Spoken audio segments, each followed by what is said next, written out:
Welcome back to the channel, guys. I'm Ben with Mechanized Cleaning Solutions, and been a while. Been a long while, but been very busy. Why has it been a while? We're getting killed right now, and that thing we were working on blew up in the best possible way. We got this, some of you have been following my channel, this tech company that we started working for a while back. Changed everything, but it's just been like 80, 90 hours a week for the last 9 months. I'm just way too busy. Haven't been able to make videos, but our company's expanding rapidly, and now I am back in the shop building. What we have to do, what's ahead of us is just so much. I need to build as many cleaning systems as fast as I can, so that's what we're doing. And you know, for a long time we've talked about building your own reclaim system, and we did the little electric one. Well, now we're going to jump right into, from scratch, including the trailer, a big giant 500-gallon capacity vacuum pressure washing system from scratch. I spent the last couple months sourcing all the parts, the tank, the pressure washer, getting all that stuff in hand, all the axles and fenders and trailer parts to build our own trailer. Let's give you a little look here. Okay, here's the new vacuum tank. This is a 500-gallon aluminum tank, super lightweight. That's what's going to get plumbed up to a new blower and a small engine. Here is the hot water pressure washer, which is kind of in pieces right now because I had to take some parts off it to keep some other machines running in the meantime. And then we got trailer parts here. These are suspensions, components, fenders, axles, some springs. Kind of stoked about this trailer suspension. It's got shocks on it, so that'll make it ride a little better. And just all the different hardware in all these boxes. That'll be to build the trailer, which I'm working on now. This is day one. So I'm gonna take you guys along with this full process. So this is gonna be a 16-foot trailer, more or less. And kind of hard for me to fab up because I'm not a professional fab guy and I'm not really set up in my shop to do that, but I can weld. So my solution to the floors not being perfectly flat to lay this thing out is jack stands, which can be adjusted. So I can get this whole thing leveled out, squared up, tacked up, and then I can start welding in horizontal frame members here. Then once I get this thing basically to the point where I know it's square and it's gonna stay square, and then I'll put it on the ground, then we'll start working on the tongue. But that's what I'm working on today, is getting this thing tacked up. It'll take a little while, a good little while, to get this thing all leveled out, lined up, get all the pieces exactly where they need to be in like 3-dimensional space, and then stitch them together. Not gonna fully weld it out yet, in case something goes wrong later. But yeah, that's step one. I'll give you another peek once I get this thing all tacked up. All right. Okay, about an hour later, I got this thing pretty close. It's not where it needs to be, but it's all level here. So, relative to the gravitational field of the Earth, this thing is really flat right now. It's not squared up, but it is pretty flat as far as the top surface facing up towards space. And then also the saddles for my little cheap-ass Amazon jack stands are not square. So we're gonna solve that by running some straps around here. Right here near the ends, these ratchet straps, gonna wrap this around the beam and squeeze this front cross member so that these beams sit flat. Now, one thing I did was, when I had this material cut, I had the people at the metal shop be very careful with the lengths and then also the squareness of the cuts, because there's just certain things I can't do here in my shop. So if those guys are really accurate with the squareness of their cuts with their bandsaw, checking that shit real carefully for me, then that'll make it easier for me to square this thing up. So that was kind of part of the plan. Yeah. So we'll get some straps on this thing. And then once we get the beams all sort of squished together and kind of held sort of in place, I'll recheck whether or not they're level. And then we're gonna start checking angles. So we'll be checking angles as far as the beam sitting this way or that way, and then also the angle of the joint. And then later at the end, the final check will be the diagonals. So from this corner down to that corner, we get those two lengths exactly equal. That's about as close as I'll be able to get it.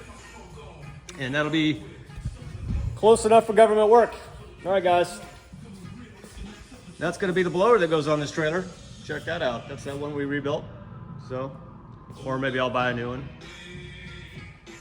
Man, I've been trying to do this for like 3 months now. We've just been so busy, I haven't been able to break off the work that we've been doing. But what allowed us to finally get to this point was hiring a bunch of people. We hired like 6 or 7 dudes. So some of them are really good. Other ones I think need a little bit of work, or maybe we're not sure if we're gonna keep them long term. Hiring people is really hard in this work.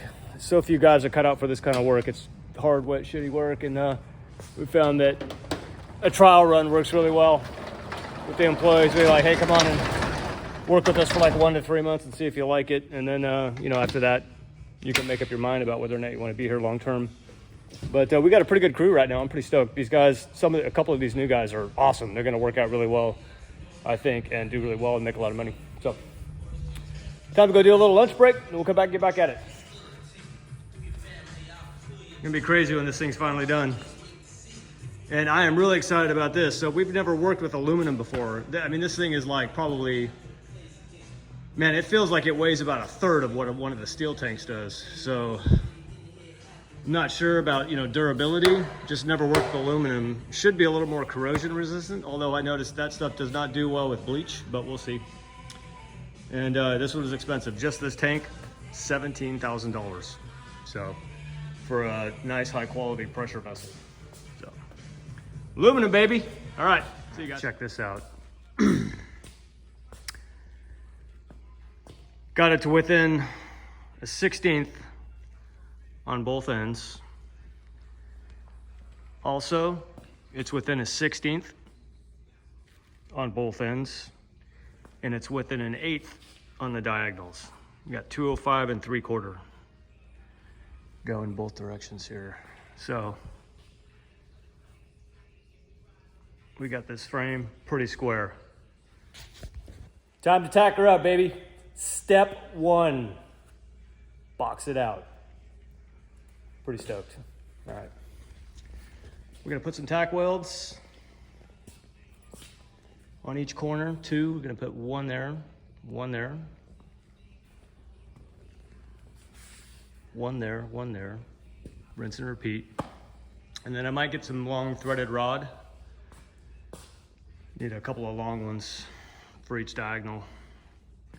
And then put a turnbuckle in the middle, and then we can adjust.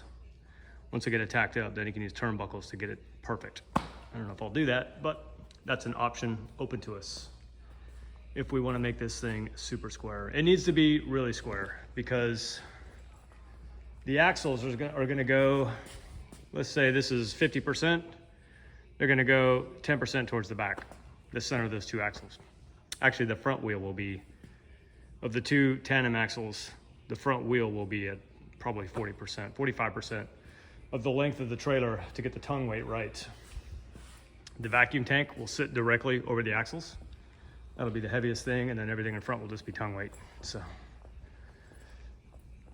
this cleaning system, guys, is gonna be what we call the Big Mac Daddy.